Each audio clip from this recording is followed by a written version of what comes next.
Þetta er verkefni 21 í D-hlutanum, 21 hlaupár. Ég ætla að fara núna í lið númer 4, 5 og 6 og 7. Þannig að ég ætla að merkja fyrirsögnina í Kína eru árin látin heita eftir dýrum. Það eru hérna hómflipa og ég ætla að merkja hana með heading 1. Ég finn heading 1 hérna í listanum. Merkja það hér og ég ætla að breyta stílnum. Ég fer í Modify og ég ætla að breyta letrinu í 14 punkta letur.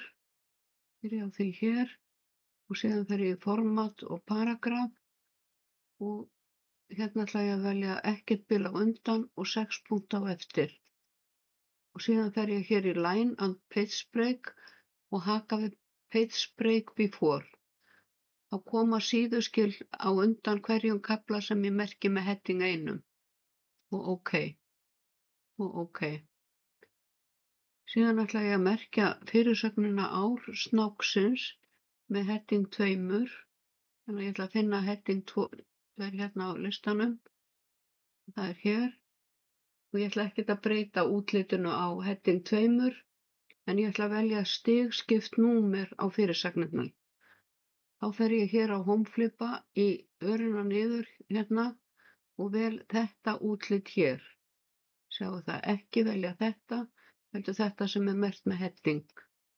Og þá koma kaflanúmer á fyrirsagnirnar. Og nú er ágætt að fara hér í View og haka hér við Navigation Pane. Ég var búin að merkja aðrar fyrirsagnir í skjalinu, þannig að ef þið þurfið að fara á milli kafla, að þá getið þið bara smellt í fyrirsagnirnar í staðinn fyrir að rúlla með músinni upp og niður skjáinn. Ég ætla að breyta snöggvast stílnum heimildir líka, þetta er liður númer 7 og ég ætla að breyta honum hérna. Ég var búin að setja stíl á heimildirnar en nú þurfum við að breyta honum. Þannig að ég fer hérna í Format og Paragraf og ég ætla að hafa hanging 0,7 og bil á eftir 3 punkta. Ég þarf að skrifa hérna 3 og OK. Og þið sjáu það svo eftir þegar við ljúkum við verkefnið að það er komin rétt útlit á heimildirnar. En ég ætla að vista.